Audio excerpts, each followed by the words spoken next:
प्रिय बच्चों, आज हम लोग पढ़ेंगे कक्षा 5 के संस्कृत विषय में नपुंसक लिंग।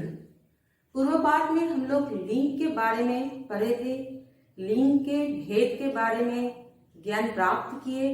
वही लिंग के और एक भाग है नपुंसक लिंग। नपुंसक लिंग की और एक नाम है, वो है क्लीब लिंग। पहले जानेंगे कि नपुंसक लिंग किसको कहलाते हैं।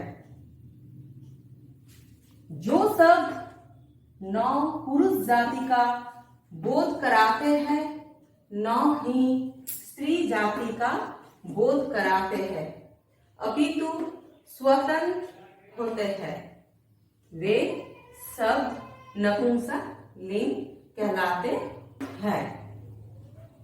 तो अभी इस परिभाषा को थोड़ा सा विस्तृत रूप में जानेंगे।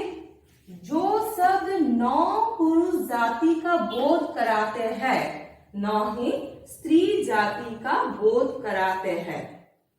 तो इसका अर्थ क्या है?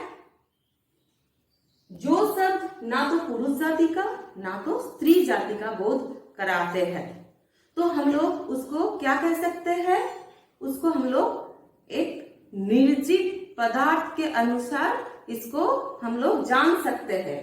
पहले हम बोल चुके कि नपुंसक लिंग का दूसरा नाम है क्लीब लिंग। इस क्लीब शब्द का अर्थ है वस्तु। तो इसलिए हम लोग नपुंसक लिंग के और एक अर्थ समझ सकते हैं कि वो है निर्जीव पदार्थ, लेकिन वो स्वतंत्र होते हैं। वो स्वतंत्र होते हैं, इसलिए उसको हम लोग नपुंसक लिंग कहलाते हैं, या तो उसका दूसरा नाम से भी बोल सकते हैं कि क्लीब लिंग। नपुंसक लिंग हम लोग कैसे पहचानेंगे? शब्दों में जब अंतिम मात्रा अकारांत आएगा तब हम लोग उसको अकारांत नपुंसक लिंग कह सकते हैं।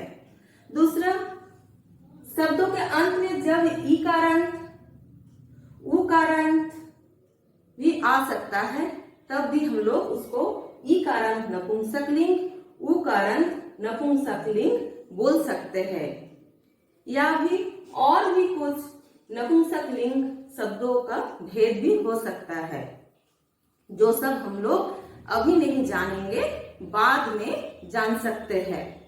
अभी कक्षा 5 में सिर्फ हम लोग जानेंगे अकारांत नपुंसक लिंग के बारे में।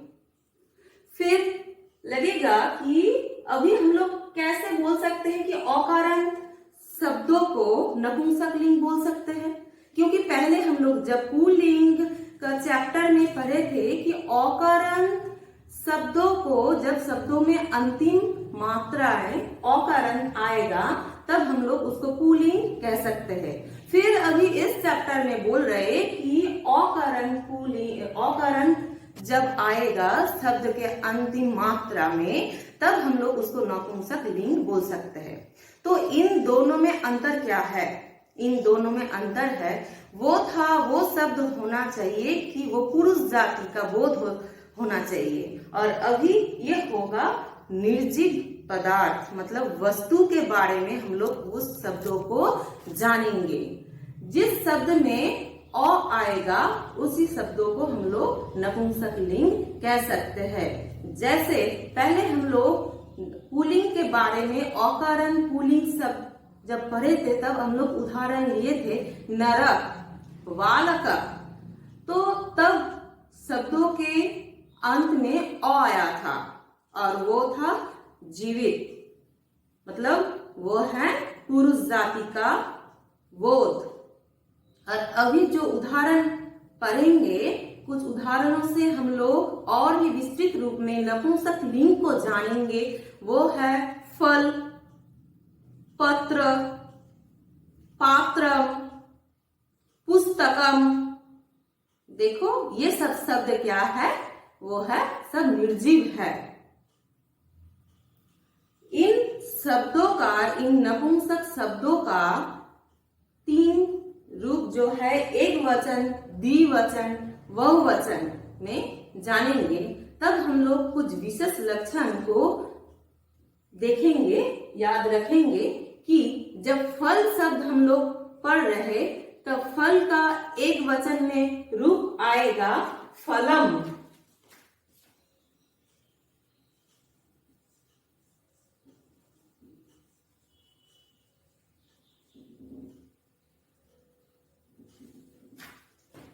फल शब्द का एक वचन रूप है फलम।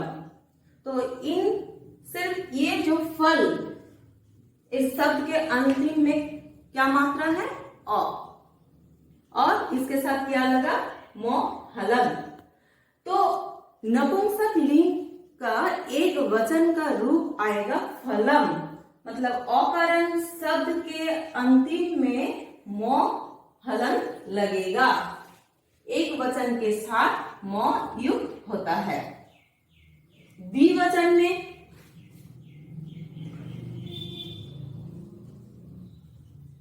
फले, तो फल के साथ क्या लगा? एक, तो द्विवचन में एकार होता है। बहुवचन में अंतिम स्वर होगा दीर्घ और ह्रस्व ई कारण होता है, जैसे फलानी। ये है दीर्घ और उसके साथ ह्रस्व फलानी। तो एक वचन का रूप हुआ फलम, फले, फलानी। और नपुंसक लिंग के बारे में और भी एक विषय जानेंगे, वो है इसमें ईकारांत, उकारांत, अकारांत आदि के भेद होते हैं, लेकिन आकारांत, ईकारांत, उकारांत नपुंसक लिंग नहीं होते हैं। तो अभी कुछ उदाहरणों से हम लोग नपुंसक लिंग के बारे में और भी जानेंगे, जैसे पुस्तकम, पुस्तके, पुस्तकानी। चलो उदाहरण को थोड़ा सा और भी वचनों के रूप से देखते हैं।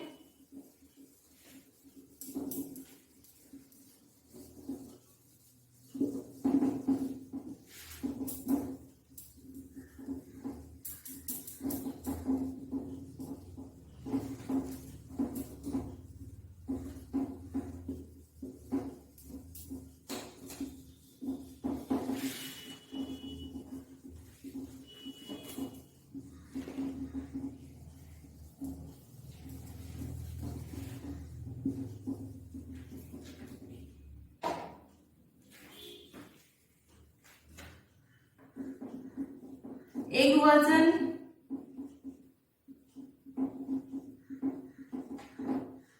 पहले हम लोग वचन के बारे में जान लिए।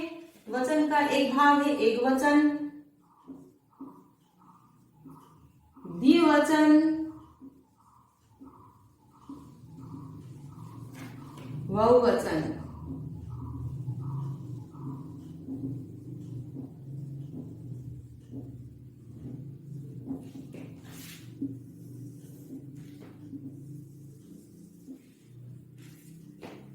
तो नपुंसक लिंग में कुछ उदाहरणों को और भी हम लोग पढ़ेंगे, जैसे कमल,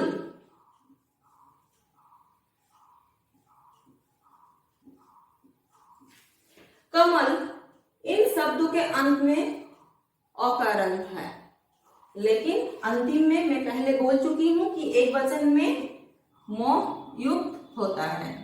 कमलम,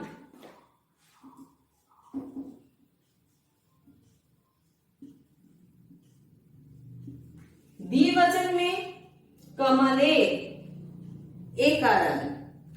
बहुवचन में कमलानी।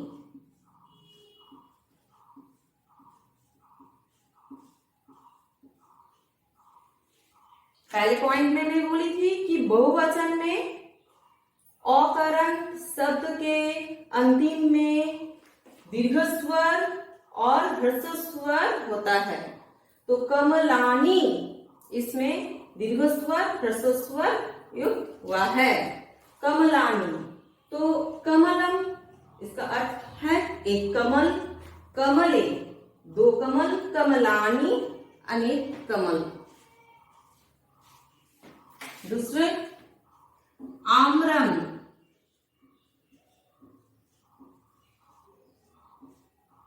आम्र ये है अकारंत शब्द है, इसके साथ मौन लगेगा। आम्रम, आम्रे,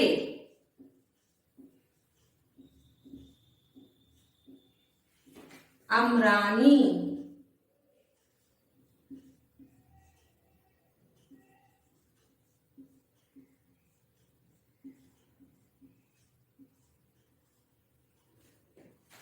अमरानी।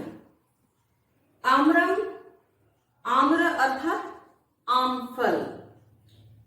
एक आम, दो आम, अनेक आम। आम्रम, आम्रे, अमरानी।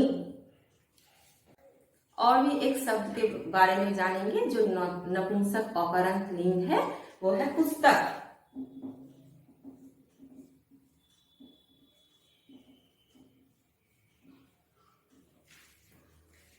ये अकारंत नपुंसक लिंग है, इसके अंतिम में क्या लगेगा? मो हलंत। इसके अर्थ है एक पुस्तक। द्विवचन में इसका रूप होगा पुस्तकें।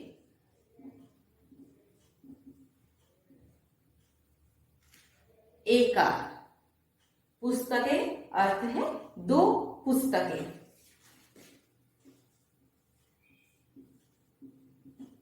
पुस्तकानी,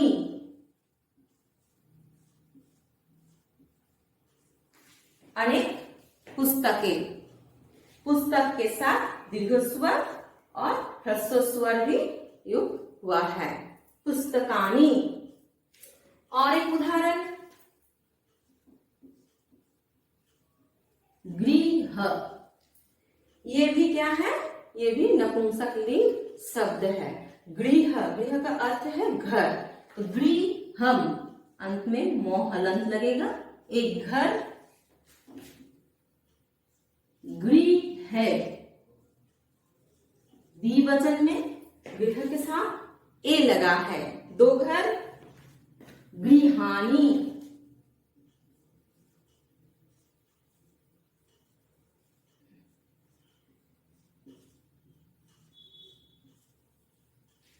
गृहानी। तो इसके अंत में भी दीर्घ स्वर और ह्रस्व स्वर युक्त हुआ है। तो आज के लिए नपुंसक लिंग के बारे में जान चुके और आज यहाँ पर समाप्त करेंगे। धन्यवाद।